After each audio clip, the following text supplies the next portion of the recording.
हम लोग ये मान चल के चलते हैं कि 29 जनवरी को मौनी अमावस्या के दिन जो मुख्य मुहूर्त होगा, उस दिन वहां पर प्रयागराज में मेरा ये मानना है कि 6 करोड़ श्रद्धालु एक दिन में स्नान करेंगे। लेकिन तैयारी हम करेंगे 10 करोड़ की, पूरी तैयारी रहेगी। अगर कुंभ में जा करके आपने ये कर लिया तो आप अमृत को प्राप्त करेंगे। कुंभ में जा करके माला ले लीजिए, खूब जप करिए, खूब गुरु मंत्र का जाप करिए, जितना कर सकते। खाने पीने की चिंता होती नहीं है, नहाने की चिंता होती नहीं। हर हर गंगे हर हर पाप, डुबकी लगाओ झाप झाप। खाने के लिए बाबा जी की भंडारा चलती है, वहाँ नहाने की चिंता नहीं है। समझ रहे हैं ना? तो वहां जाकर के एक ही लाभ लेना होता है, और वो लाभ क्या है? लाभ न कछु हरि भक्ति समाना, उसी का लाभ लेना है, और वही लाभ ही अमृत लाभ कहा गया है। मैं 3 दिन का मन्नत मांगी हूँ। कल एक बार स्नान हुआ, आज एक बार, और कल भी करती हूँ। इतना बढ़िया व्यवस्था है इधर, और सब पुलिस लोगों का, योगी जी का नेतृत्व में इतना अच्छा किया है। ये भगवान के और गंगा मैया की दुआ है, नहीं तो नहीं हो सकता है। Free meals to 1 lakh devotees every day through the Mahaprasad Seva. The sight of the volunteers tirelessly preparing food in the vast kitchen moved Gautam Adani deeply. He observed the process with reverence, ensuring that every meal met the highest standards of purity and love. Insta पर reel बनाकर cool बनना है, अपने circle में number और points कमाने हैं, कमाओ, लेकिन भगवान के लिए थोड़ा टाइम निकालकर उस महाकुंभ को भी समझ लो जिसे देखने पूरी दुनिया भारत आई हुई है। थोड़ा टाइम निकालकर समझो कि हमारा कल्चर क्या है, सनातन की ताकत क्या है, हमारे धर्म के पीछे का साइंस क्या है, क्योंकि सारी दुनिया शांति की तलाश में हमारे यहाँ आती है। क्या वजह है कि एक वक्त पर हम आर्ट से लेकर साइंस हर चीज में विश्व गुरु थे। दुनिया की सबसे बड़ी यूनिवर्सिटीज कहाँ थी? हमारे यहाँ। दुनिया की सबसे पुरानी किताबें कहाँ लिखी? हमारे यहाँ। हमने दर्शन पर क्या क्या नहीं लिखा। थोड़ा टाइम निकालकर इन चीजों को भी समझो भाई।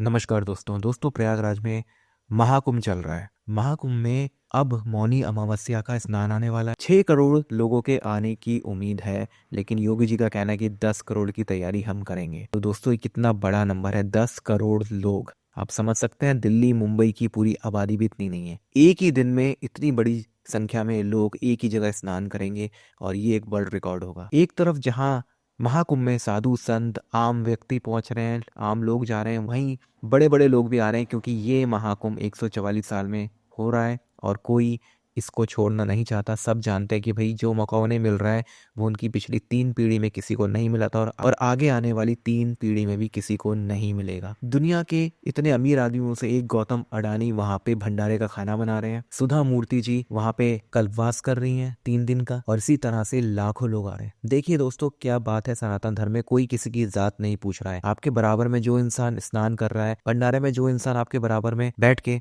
खाना खा रहा है, उसका नाम आपको नहीं पता, आप उसकी जात नहीं पूछते हैं, और यही सनातन धर्म है। आप इस सब के बारे में क्या सोचते हैं? कमेंट बॉक्स में जरूर लिखिएगा। वीडियो अच्छा लगे तो लाइक करें, शेयर करें, चैनल को सब्सक्राइब करना ना भूलें, बेल का आइकन प्रेस कर दें लेटेस्ट नोटिफिकेशन के लिए। वीडियो अच्छा लगे तो कमेंट बॉक्स में जय श्री राम हर हर महादेव जरूर लिखें। एक तरफ हमारे देश में इस तरह से महाकुंभ मनाया जा रहा है, और वहीं एक मूर्ख आदमी सबकी जात पूछता फिर रहा है। बड़ा इवेंट हो रहा है तो कम से कम उसका ABCD तो समझना चाहिए, ताकि कल कोई फॉरेनर ही अगर आपको पूछ ले तो आपको शर्मिंदा ना होना पड़े। बताओ भाई।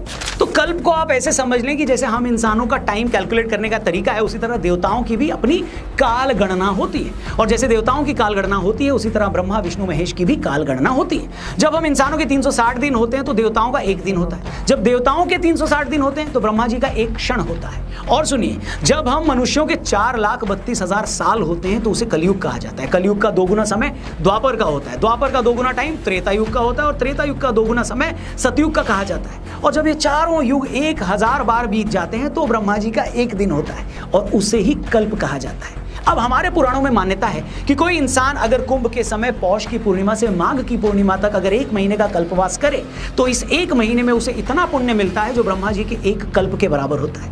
मतलब लाखों सालों की तपस्या का फल वो सिर्फ 1 महीने में पा सकता है। मैं फिर से क्लियर कर दूं दोस्तों, बात यहाँ किसी को ऊंचा या नीचा दिखाने की बिल्कुल नहीं है। अगर किसी एक पवित्र काम के लिए दुनिया भर से लोग ट्रैवल करके भारत आ रहे हैं, सुबह शाम टीवी पर आप वो सुन रहे हैं, तो कम से कम ये तो पता लगा लीजिए कि ये शब्द है क्या। मुझे ऐसा लगता है कि स्पिरिचुअलिटी और मानसिक मानसिक शांति को लेकर हम लोगों के पास खजाना छिपा है।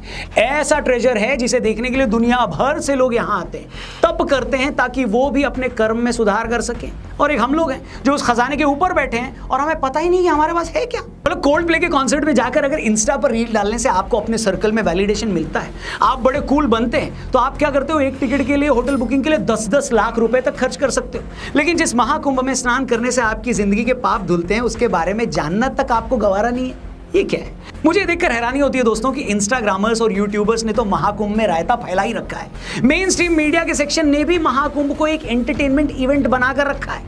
मतलब यहाँ ये सामान बेचने वाली कितनी सुंदर दिख रही है, वहां वो अजीबोगरीब इंसान क्या हरकतें कर रहा है। मतलब कुंभ में इन लोगों को उसी चीज से मतलब है जहां तमाशा है।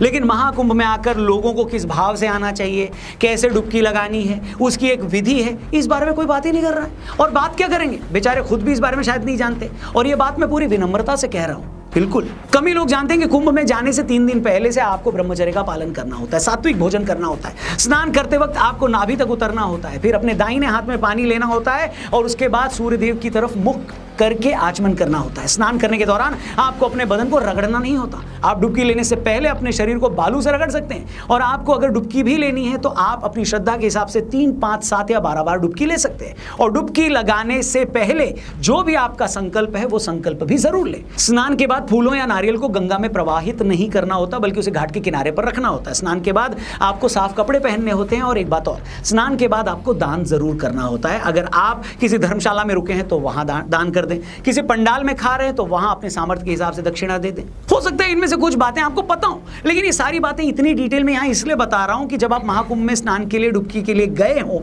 तो उस स्नान को पूरी विधि और आस्था के भाव से करो ब्रो। कुंभ में जाना कोई दोस्तों के साथ मनाली या गोवा जाने का प्लान नहीं है कि चलो भाई घूम के आते हैं, वहां की वाइब चेक करके आते हैं, अपनी बकेट लिस्ट में एक और टिक हो जाएगा। हेलो, बिल्कुल ऐसा नहीं करना चाहिए। महाकुंभ में आना कोई मॉल में घूमने आना जैसा नहीं है। जब तक आप उस आस्था को, उस आयोजन की पवित्रता को महसूस नहीं करेंगे, तब तक इससे होने वाले पुण्य को कैसे कमाएंगे बताओ। पुण्य कमाने से भी ज्यादा जरूरी है उस आयोजना की डिग्निटी, उसकी गरिमा बनाकर रखें, उसे टूरिस्ट स्पॉट न बनाए भैया। हिंदू धर्म से जुड़ी हर चीज इतनी साइंटिफिक है, आप इस बात का अंदाजा इसी से लगा सकते हैं कि कुंभ या महाकुंभ का आयोजन तब होता है जब अलग अलग ग्रह विशेष स्थितियों में होते हैं। आज के साइंटिस्ट इस बात से हैरान है कि आज तो हमारे पास अलग अलग ग्रहों की एग्जैक्ट मूवमेंट और लोकेशन पता लगाने के लिए बड़े बड़े टेलीस्कोप या सैटेलाइट्स हैं, लेकिन कुंभ का आयोजन तो हजारों सालों से हो रहा है। उस वक्त भारत के ऋषि मुनि या भारत का ज्योतिष शास्त्र इतना एडवांस कैसे था कि वो ग्रहों की पिन पॉइंट पोजीशन पता लगा लेता था। मुझे हैरानी है कि आज पूरी दुनिया इस पर चर्चा कर रही है, मगर हमारी यंग जनरेशन के एक बड़े सेक्शन को इससे फर्क ही नहीं पड़ता। आपको पता है स्टीव जॉब्स भारतीय योग गुरु परमहंस योगानंद जी के बड़े प्रशंसक थे। वो उनके इतने बड़े प्रशंसक थे कि जब उनकी इच्छा थी स्टीव जॉब्स की कि उनके अंतिम संस्कार में शामिल होने वाले सभी मेहमानों को योगी परमहंस योगानंद जी की मशहूर किताब ऑटोबायोग्राफी ऑफ योगी की कॉपी दी जाए। आपको जानकर हैरानी होगी कि उनके अंतिम संस्कार में जब ऑटोबायोग्राफी ऑफ योगी बांटी गई तो भारत में इसकी सेल कई गुना बढ़ गई। इसके कई एडिशन हाथों हाथ बिक गए और आज भी ये बुक हजारों कॉपियां एक साल में बेच रही है। मतलब परमहंस जी वही थे, उनका योग भी वही था, उनका जीवन भी वही था। लेकिन हम भारतीयों को जब ये पता लगा कि अच्छा स्टीव जॉब्स भी उनके फैन थे, तब जाकर हमारे यहाँ बहुत सारे लोगों ने उनकी सुध ली। नीम करोली वाले बाबा जी की महिमा के तो सभी प्रशंसक हैं, हम सब उनके भक्त हैं। बहुत सारे भक्त पहले भी थे, मगर भारत में एक बड़े सेक्शन ने तब उनके आश्रम में जाना शुरू किया जब उन्हें पता लगा कि अच्छा स्टीव जॉब्स और मार्क जकरबर्ग भी उनके आश्रम में गए, अच्छा विराट कोहली भी गए थे। मैं ये नहीं बोल रहा हूँ कि ज्यादातर भारतीय ऐसे, मगर फिर भी यंग लोगों में एक बड़ा सेक्शन ऐसा है जिसे अपनी चीजें तब तक इज्जत देने के लायक नहीं लगती जब तक उन्हें यह ना पता लग जाए कि बाहर का कोई बड़ा आदमी भी इस भारतीय गुरु या इस भारतीय चीज का फैन है। मतलब अभी भी वेस्ट का वैलिडेशन चाहिए चचा आपको। हेलो, और यही मेरा आज की वीडियो बनाने का मेन पॉइंट था। ठीक है भाई, तुम्हें 5 लाख रुपए लगाकर कोल्ड प्ले का कॉन्सर्ट देखना है, देखो। 2-2 लाख 10-10 लाख की टिकट लेनी है, प्लीज लो। इंस्टा पर रील बनाकर कूल बनना है, अपने सर्कल में नंबर और पॉइंट्स कमाने हैं, कमाओ, लेकिन भगवान के लिए थोड़ा टाइम निकालकर उस महाकुंभ को भी समझ लो जिसे देखने पूरी दुनिया भारत आई हुई है। थोड़ा टाइम निकालकर समझो कि हमारा कल्चर क्या है, सनातन की ताकत क्या है, हमारे धर्म के पीछे का साइंस क्या है। वो कोई नहीं आ सके, हम कर्नाटक से आए हैं, तो उस समय वो नहीं मुमकिन था उनके लिए, इसीलिए उनके नाम पे तर्पण देना है मुझे। इसीलिए मैं 3 दिन का क्या बोलते हैं, ऐसा एक हम व्रत लिया है। 3 दिन हम नहाएंगे और तर्पण देंगे। मुझे बहुत आनंद है और इतना बढ़िया व्यवस्था है इधर, और सब पुलिस लोगों का, योगी जी का नेतृत्व में इतना अच्छा किया है मुझे और निःशुल्क लोगों के लिए मुझे बहुत आनंद है। भगवान उनको लंबी उम्र देना।